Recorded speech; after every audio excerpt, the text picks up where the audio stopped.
Chapter 2. A Buddy and a Reward. Kathy's house was on a corner, high up on a hill. It had been two houses once, so it had two front doors. I rang the bell on Mardo's side, but nobody came. Then I went to the other door. Nobody answered. While I was waiting, a gray Dodge car went quickly around the corner, and a smart girl in blue looked up at me for a second. I didn't see the other person in the car. I didn't look very hard. I didn't know it was important. I opened the door with Kathy's key and walked into a living room with just enough furniture in it. I walked through the house until I found the door to the other side. I unlocked it and went through. At the back of the house, I found a room with a closed door. No answer. I went in. The little man on the bed was probably Pillar Mardo. I noticed his feet first because they were tied to the end of the bed by a rope round the ankles. Somebody had burned the bottoms of his feet until there was no skin left. There was still a smell of burning in the room, and on a table by the bed there was a hot electric iron. I turned it off. I went to Kathy's kitchen and found some whiskey. I drank some of it and looked out of the window. Then I went back to Pillar Mardo's room. Pillar was wearing a shirt and trousers. On the bed next to him was the stuff from his pockets, some keys and some money. He was a little man, no taller than 1.60 meters, with thin brown hair and large eyes. His eyes weren't blue or brown or green.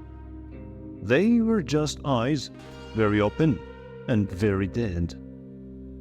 His arms were tied by ropes to the bed head. I looked for bullet holes, but there was nothing. It was just the birds. I suppose his heart stopped when they put the iron on his feet. He was still warm.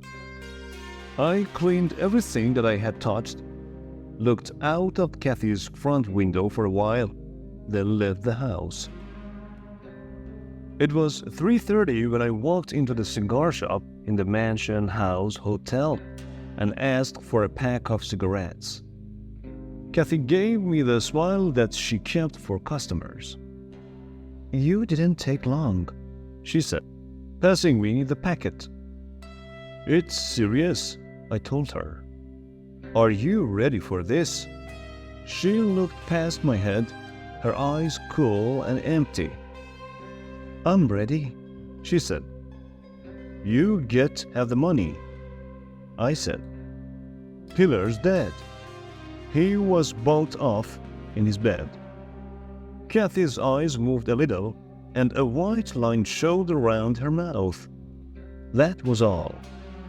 "Listen," I said.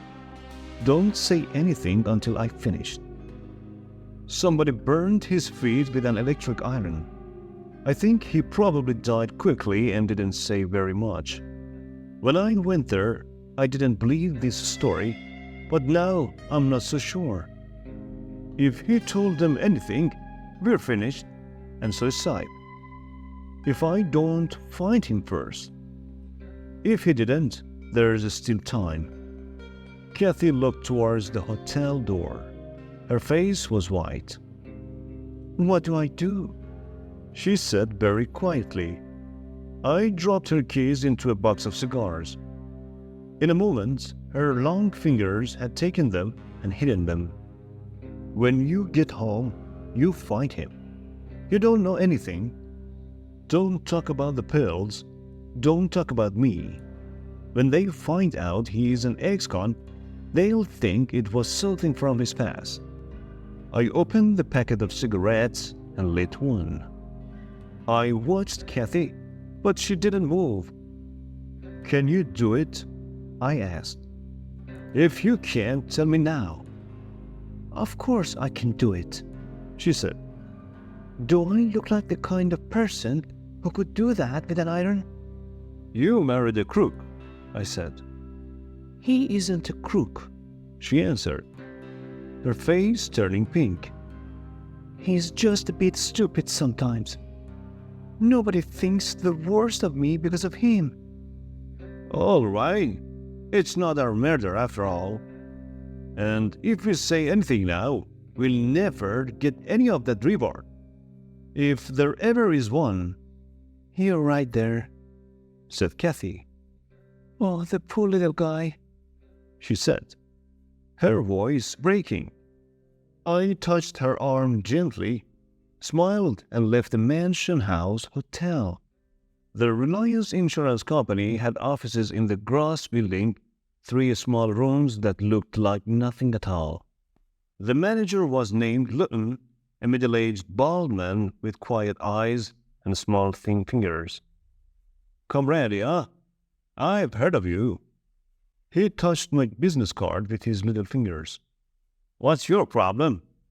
I took out a cigarette and spoke quietly. "Remember the Leander pearls?" His smile was slow, a little bored. "Remember them? They cost this company $150,000. Sure, I remember them." I said, "I've got an idea. Maybe it's a bit crazy. In fact, it probably is, but I'd like to try it. Is your 25 grand reward still good?" He laughed. 20 grand, Carmady? But it's not worth your time." "It's my time." 20 it is, then. How much help can I get?" "What kind of help?" "Can I have a letter that I can take to your other offices?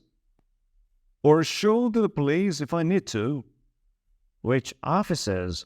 Which police?" I smiled at him, and he smiled back. Neither of our smiles was honest. "No letter," he said. "We can't put anything on paper. The New York office wouldn't like it. But we'll give you all the help that you want. And the 20 grand if you find the pearls. But you won't, of course. Not after 20 years.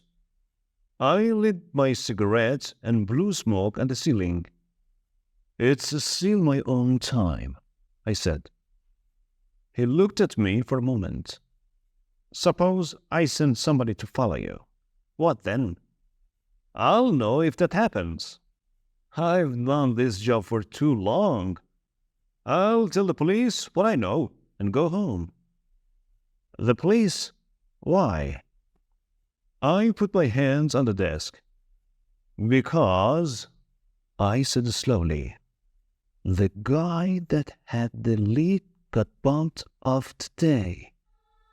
"Oh, wow." "I didn't bump him off," I said. We were both silent for a while. Then Luton said, "You don't want a letter. And now you've told me that, you know I won't give you one." I stood up, smiled, and started walking towards the door. He ran around the desk and put his hand on my arm. "Listen, Carmady, I know you're crazy, but if you do get anything, bring it to us. It'll look good for the business." "It'll look good for me too," I said. "And my business." 25 grand. I thought it was 20. 25. And you're still crazy. Sype never had the pills. I'm sure of it. "Okay," I said.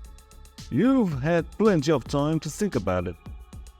We shook hands and smiled, both pretending to be honest men. I didn't believe him, and he didn't believe me. It was 4:45 when I got back to the office. I had a couple of short drinks, and then the phone rang. A woman's voice said, "Carmady." It was a small, cold voice. I didn't know it. Yeah? You need to see Rush Matter. Know him? No, I lied. Why should I see him? There was a laugh like the sound of breaking ice. Because of a guy who had sore feet. The voice said. The call ended. I put the phone down, lit a match, and stared at the wall until I burned my fingers. Rush Manor was a crook in the corn building.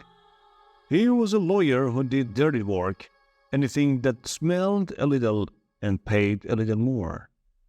But burning people's feet didn't sound like Rush Manor's kind of business to me.